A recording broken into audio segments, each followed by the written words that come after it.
Welcome to today's episode.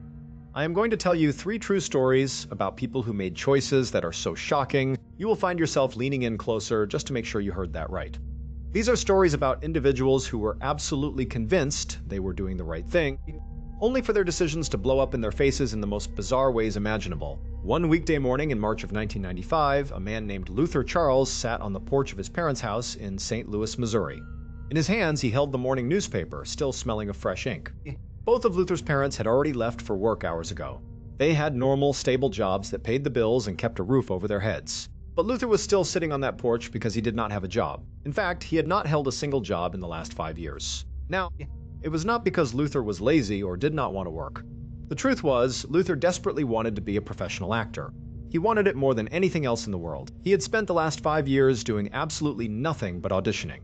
He went to every single casting call he could find in the city.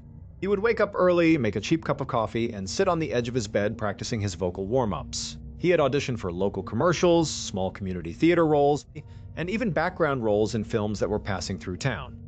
Every single time, he was met with the same cold response. They would tell him they would call him, but they never did. This cycle of constant hope followed by immediate disappointment was starting to take a serious toll on his mental health. But despite all of his passion and all of his hard work, he kept getting rejected over and over and over again. At this point, Luther was totally broke. He was living with his parents because he could not afford his own place. He was surviving entirely on their generosity and their patience. But even though he was struggling, he had not lost his dream. He still believed that his big break was just around the corner and that all of his sacrifices would eventually pay off. Now, Luther knew that most people thought his acting career was just a pipe dream. His family and friends would gently suggest to him that maybe it was time to face reality and get a normal, stable job. They wanted him to be realistic, especially after 5 years of nothing but constant failure. But Luther just could not bring himself to do that. For him, it was going to be acting or it was going to be nothing. So on this particular morning, he was doing what he did almost every single day. He was flipping through the classified section of the newspaper, looking for any open calls for auditions. He ran his finger slowly down the columns, scanning the tiny print. And as he scanned the page, he saw an advertisement that caught his eye. It was a casting call for a musical theater production that was being produced several hundred miles away in Ohio. The ad stated that they were holding an open call for auditions that very night. At first, Luther was kind of confused. He wondered why theater producers from Ohio would place a call for auditions in a newspaper all the way in Missouri. But then he read the details of the ad and everything began to make sense to him. According to the advertisement, these producers were trying to find a very specific kind of actor. They were looking for someone to play a very unique physical character in the show, and as Luther read the description, he realized that he could be exactly what they were looking for. This could finally be his chance to get his big break and show the world what he was capable of doing. But there were a couple of major problems. First of all, the audition was scheduled for that very evening in Ohio. That meant Luther would have to get in his car right now and drive hundreds of miles across state lines just to get there in time. Second, he knew that getting into this character was going to take a massive amount of physical commitment. It was not going to be easy. But after 5 years of constant rejection and disappointment, Luther was willing to try absolutely anything to get this part. He was completely desperate. A few minutes later, Luther walked out to his car and got into the driver's seat. He brought 3 things with him for the journey. He had a road map to help him navigate the highways to Ohio, he had an entire bottle of whiskey to help him be brave, and finally he had a sharp hacksaw. He believed the hacksaw was the key to getting into character, and so Luther started the engine and began the long drive. As the miles ticked by on the highway, he began drinking the whiskey. He wanted to numb the pain of what he was about to do. But he was determined to succeed. He pulled over to the side of the road at some point during the drive, took out the hacksaw, and used it to cut off both of his own ears. Then, he wrapped his head in thick bandages to stop the bleeding, got back in his car, and kept driving. He was bleeding heavily under the bandages, and the pain was intense, but the whiskey was helping to dull it. He kept his eyes on the road, repeating his lines over and over, convinced that his sacrifice would prove his ultimate dedication to the craft of acting. That evening in Ohio, one of the producers of the musical sat in the front row of an empty auditorium. She was exhausted. She had spent the last several hours listening to hopeful actors read monologues and sing songs, and none of them had been quite right. She knew there were still a few more people waiting in line outside, so she called for the next person to come in. A moment later, the doors opened and a man stumbled out onto the stage. When the producer saw him, she was immediately confused. He was incredibly wobbly on his feet, almost like he was completely drunk. He was also wearing a strange costume. His entire head was wrapped in thick, bloody bandages that covered his ears and jaw. In a very slurred voice, the man introduced himself as Luther Charles. He told the producer that he knew this musical required a very specific kind of actor, and he had made sure that he was absolutely perfect for the part. The producer had no idea what Luther was talking about. But before she could ask any questions, Luther reached up and began unwrapping the bandages from his head. As the layers of blood-stained cloth fell away, the producer looked at his head and she realized what he had done. She let out a horrific scream and began shouting for help. It turns out the casting call that Luther had read in the newspaper contained a very unfortunate typo. The producers of the musical were actually looking for genuine, fearless actors. But when the ad was printed in the newspaper, the letter F had been left out. The ad had actually asked for genuine, earless actors. Luther was so desperate to land a role after 5 years of failure that he had driven all the way to Ohio, downed a bottle of whiskey, and cut off his own ears with a hacksaw, all because he believed it was his destiny. Luther survived his self-inflicted injuries, but he was immediately rushed to the hospital by paramedics. He later underwent extensive psychiatric treatment to help him recover from the trauma. He did not, however, get the part in the musical. Now, our next story takes us to a crowded apartment building in New York City, where a simple neighborly dispute turned into one of the most bizarre discoveries in the history of the police department. On an evening in October of 2003, a woman named Tina was walking down the hallway of a large apartment building in Harlem, New York. She was carrying a heavy grocery bag, looking forward to getting inside her apartment and relaxing after a long day of work. The hallway of the building was narrow and bleak, with white tile walls and heavy metal doors. The overhead fluorescent lights flickered constantly, casting eerie shadows on the floor. The Harlem neighborhood was always bustling with activity, but the interior of the apartment building felt like a completely different world. It was quiet and almost suffocating. As Tina stopped in front of her door, she caught a whiff of a familiar, disgusting smell. It was coming from right across the hall from apartment 5E. The odor was a mixture of strong urine and rotting meat. It was so intense that it made Tina grimace. She quickly set down her grocery bag on the floor and began frantically digging through her purse, searching for her keys so she could escape the smell. But right as she found her keys, she heard the heavy fire doors at the end of the hall swing open. She heard heavy, slow footsteps coming down the hallway behind her.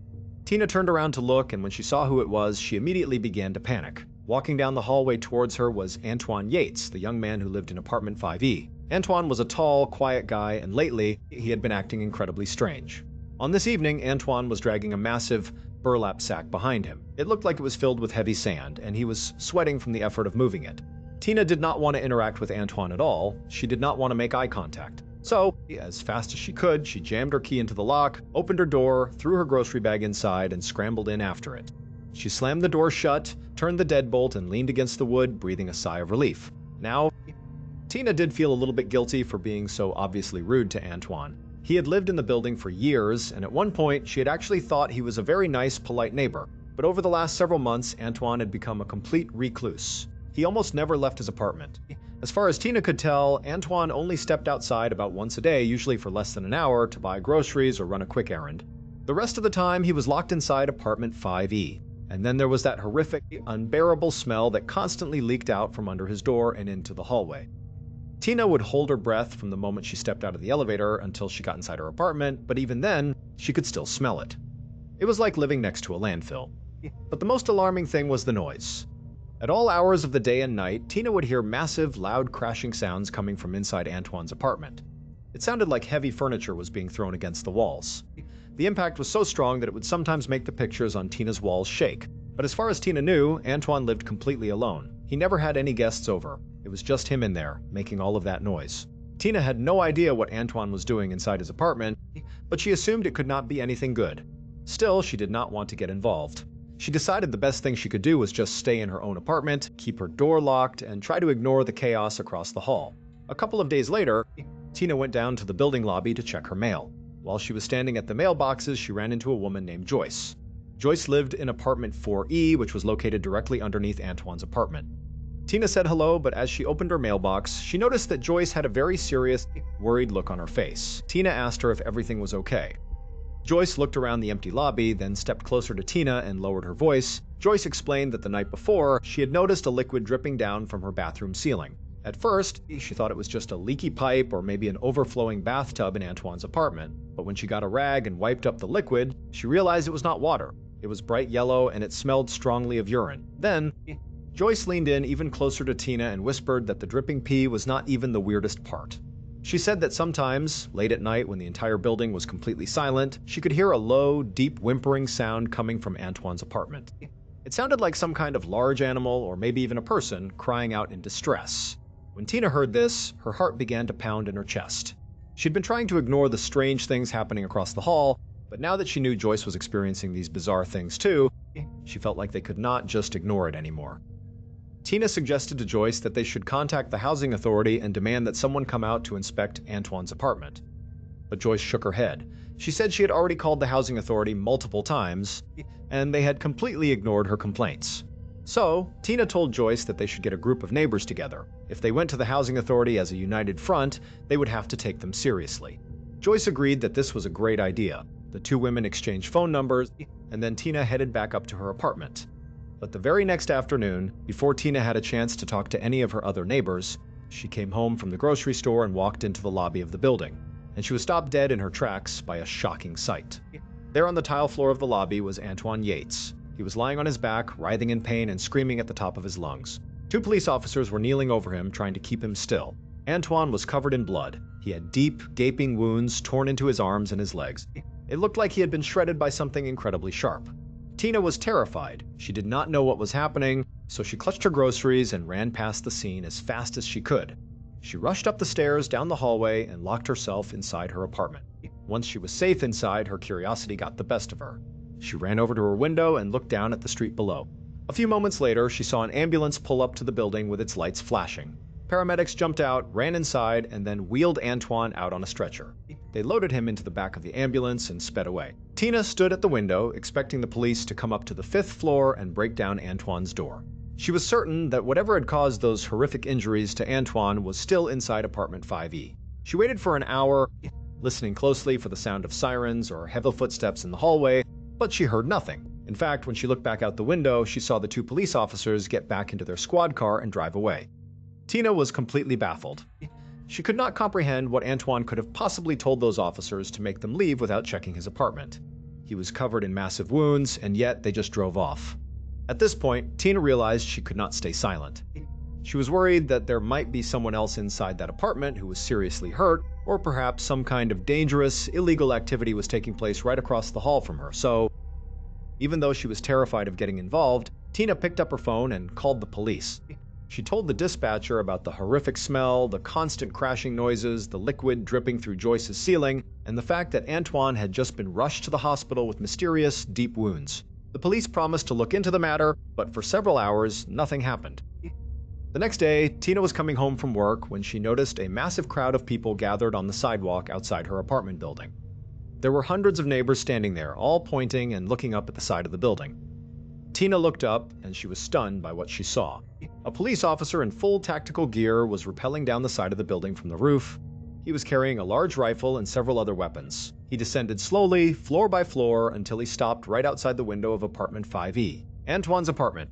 Tina watched breathlessly as the officer reached out and tapped on the glass of the window, and then, suddenly, there was a loud crash as the window exploded outward. Glass showered down onto the street below. The officer on the rope immediately raised his rifle and began firing multiple shots into the dark apartment. At the same time, he frantically gestured to the officers on the roof to pull him back up. They quickly hauled him up out of harm's way.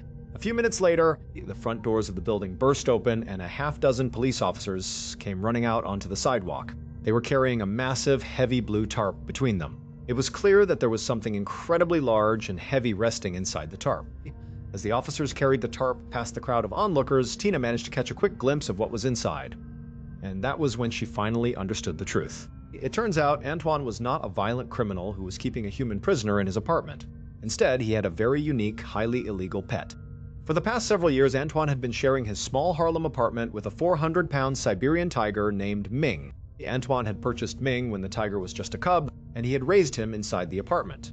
Ming slept in one of the bedrooms, which Antoine had filled with a giant sand pit to act as a litter box. The horrific smell Tina had noticed was the buildup of tiger urine and the raw meat that Antoine fed the animal every single day. The heavy sandbags Antoine had been dragging down the hall were actually fresh sand for the tiger sandbox. And those loud crashing sounds were just Ming playing and jumping against the walls. On the day Antoine was injured, he had brought home a stray kitten from the street. When Ming saw the kitten, the tiger's natural predatory instincts kicked in and he tried to pounce on it. Antoine had stepped in to protect the kitten, and that was when Ming attacked him, inflicting those deep, gaping wounds on his arms and legs.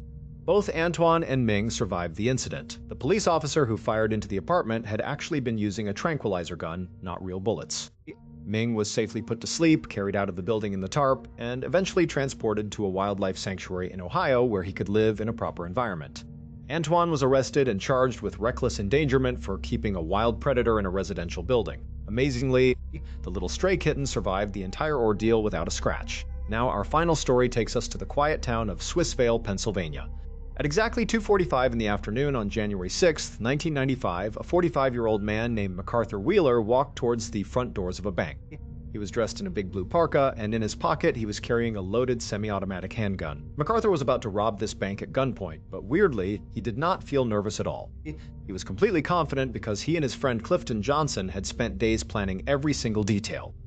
Clifton was already inside, pretending to be a customer, ready to act as his co-conspirator. MacArthur walked inside, pointed his gun at the bank teller, and demanded all the money. He grabbed the cash, put it in his pockets, and ran out the door. 3 months later, the police knocked on MacArthur's door and arrested him. They showed him a perfect, clear photo of his face from the bank's security cameras. MacArthur was completely shocked and said, "But I wore the juice." It turns out, MacArthur and Clifton had not worn actual masks. Instead, they had rubbed pure lemon juice all over their faces. They truly believed that since lemon juice is used as invisible ink, it would make them completely invisible to security cameras. MacArthur had even tested this theory with a Polaroid camera beforehand, but because he angled the camera away from his face, he got a blank photo, which he took as scientific proof of his invisibility. This ridiculous crime made national headlines and caught the attention of a famous psychology professor at Cornell University. He realized MacArthur was so incompetent that he could not even begin to recognize his own ignorance. This led to the discovery of the Dunning-Kruger effect, which states that the less skilled you are, the more confident you become. Thank you so much for watching.